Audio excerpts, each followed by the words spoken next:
إن في ذلك لآيات لقوم يتفكرون.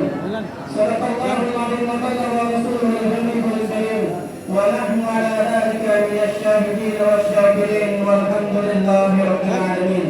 Puja dan puji syukur kita panjatkan kehadirat Allah Subhanahu wa taala dengan mengucapkan alhamdulillahirabbil alamin. Salawat dan salam kepada Nabi kita Rasulullah sallallahu kita suri tauladan kita dengan mengucapkan Allahumma shalli ala sayyidina Muhammad wa ala ali sayyidina Muhammad.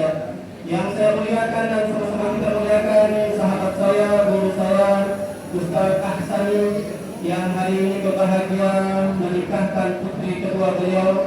Yang saya muliakan dan sama-sama kita muliakan sahabat saya Ustaz Jalil, Ustaz Amin Firmansyah, dan kepada seluruh keluarga besar dari Bang Ali dan Neng Arab yang hari ini berbahagia.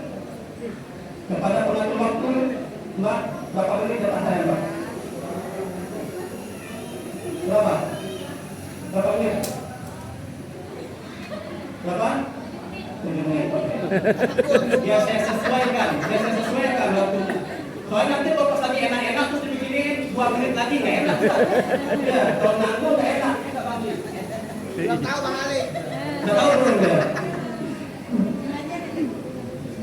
Bapak dan Ibu yang saya muliakan, walaupun yang menikah hari ini adalah mereka berdua, tetapi nasihat pernikahan ini saya berikan kepada 4 pihak. Saya berikan kepada 4 pihak. Jadi yang ada di sini, ini juga nasihat buat kita semua. Jadi saya mohon, ketika saya bicara, yang di sini diam.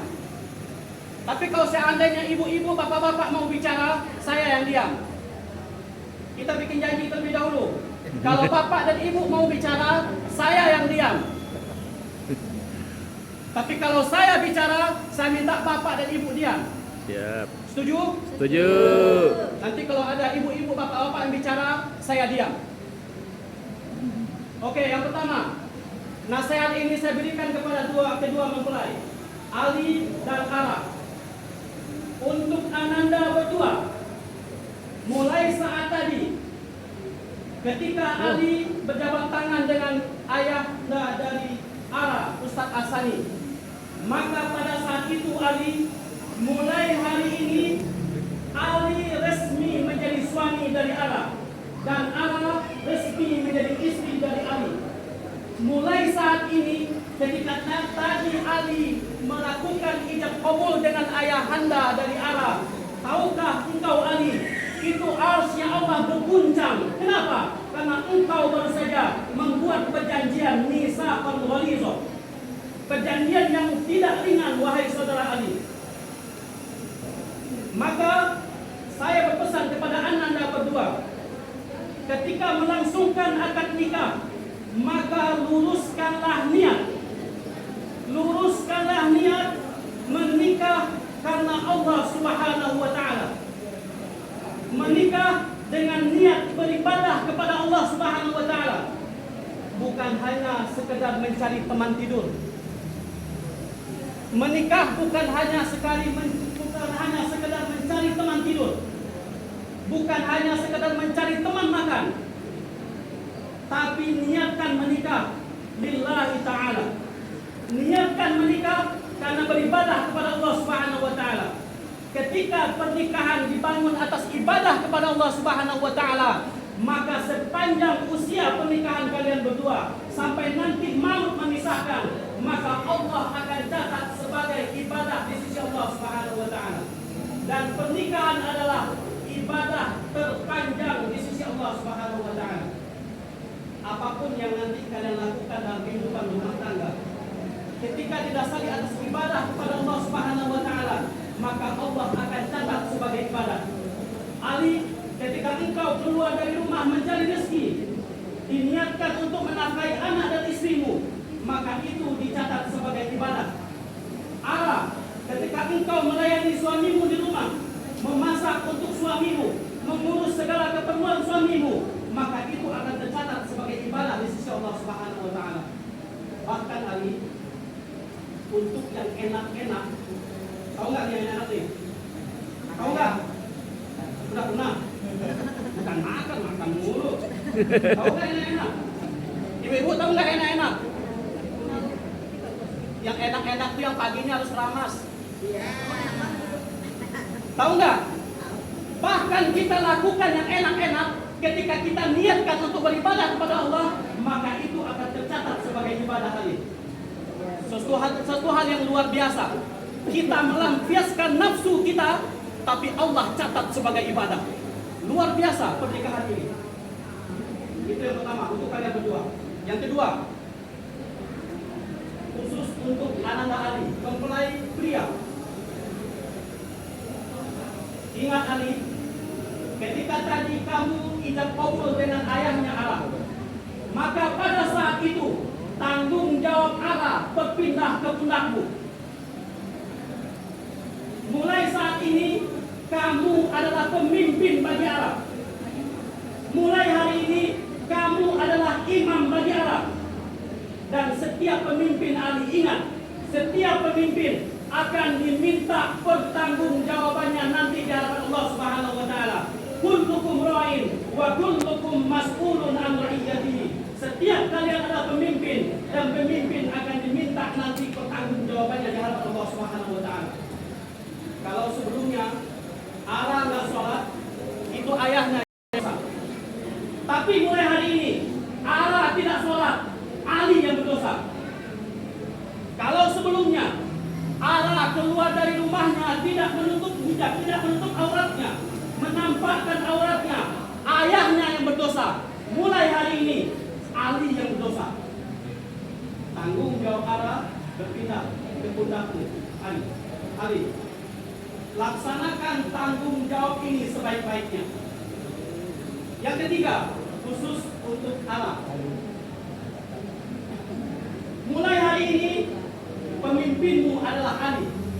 Mulai hari ini imammu adalah Ali. Maka kewajibanmu sebagai seorang istri adalah kamu wajib taat kepada pemimpinmu.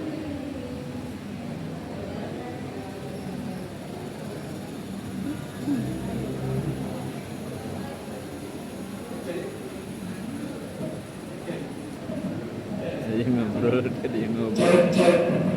Tadi ibu-ibu tadi perjanjiannya kalau ibu-ibu bicara saya yang diam. Tadi perjanjiannya kalau ibu-ibu bicara saya yang diam.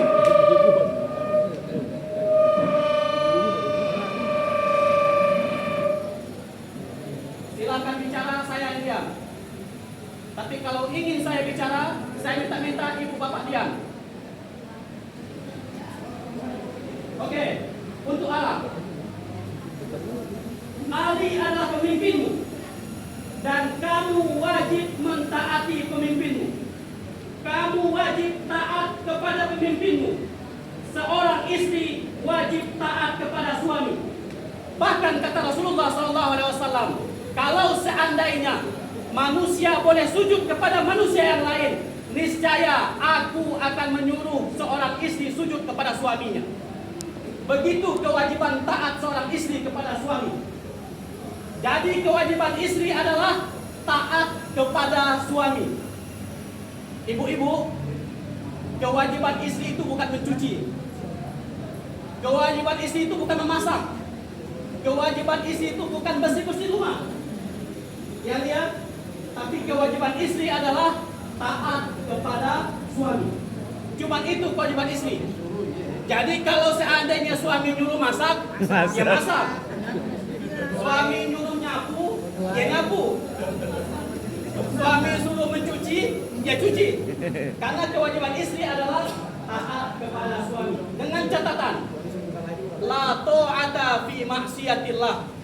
Tidak boleh taat dalam bermaksiat kepada Allah Subhanahu wa taala. Selama perintah Ali sesuai dalam koridor syariat Islam, tidak bertentangan dengan syariat Islam, tidak bermaksiat kepada Allah, Ara wajib taat kepada suami. Yang ketiga, yang keempat, waktu habis ya. Oke, satu lagi, tangguh. Yang keempat, nasihat ini saya berikan kepada keluarga besar kedua mempelai. Kepada kedua keluarga besar, Ini dengerin nih. Ali dan Ara sudah resmi menikah. Sudah punya keluarga masing-masing. Sudah punya keluarga sendiri. Kepada keluarga besar, baik keluarga besar Ali maupun keluarga besar Ara, jangan pernah ikut campur. Jangan pernah intervensi. Apapun yang terjadi dalam keluarga mereka, lihat dan perhatikan saja. Gak usah ngatur-ngatur keluarga dia. Gak usah ikut campur keluarga mereka. Biarkan mereka membangun keluarganya sendiri. Untuk memberikan masukan, nasihat, boleh-boleh saja. Tapi jangan sampai ikut campur. Banyak kejadian Bapak dan Ibu sekalian.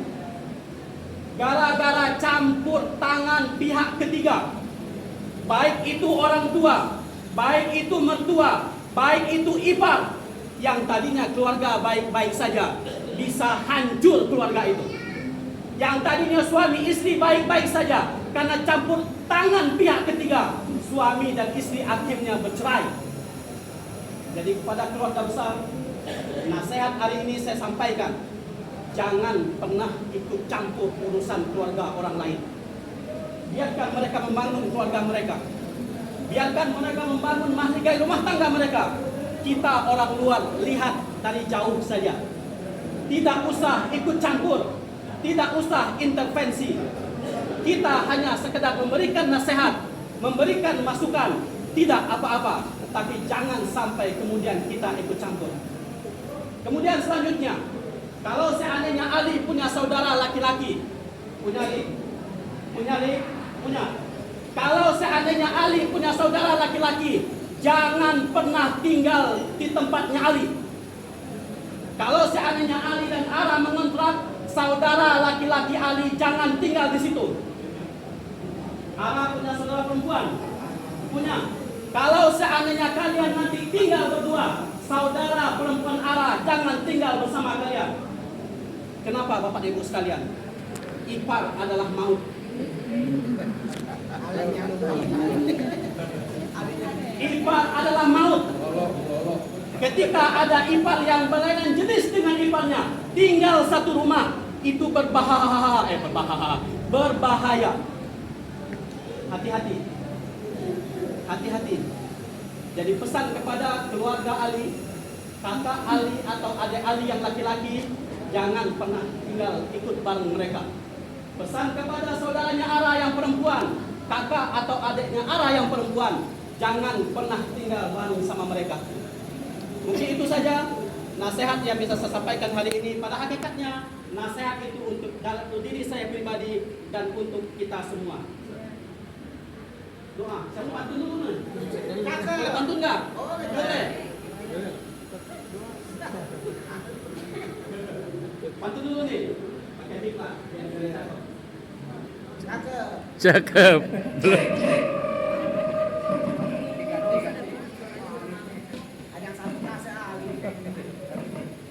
Sebenarnya saya masih kayak lama nih Ustaz. Tapi Mbak itu waktu habis. Gak apa-apa sih. Waktu dibukannya asal isi amplopnya gak berani Ustaz ya. Enaknya asinan Betawi. Cakep. Asinan itu makanan khas warga Jakarta. Cakep. Kalau dulu Ali masih tidur sendiri, nanti malam Ali tidur berdua.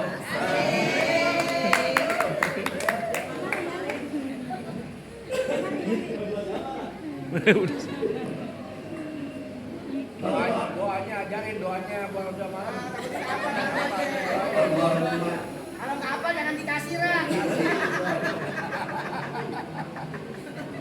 Doa malam. Dites dulu. Yuk. Kalau jangan dikasih lah. Lu hafal deh.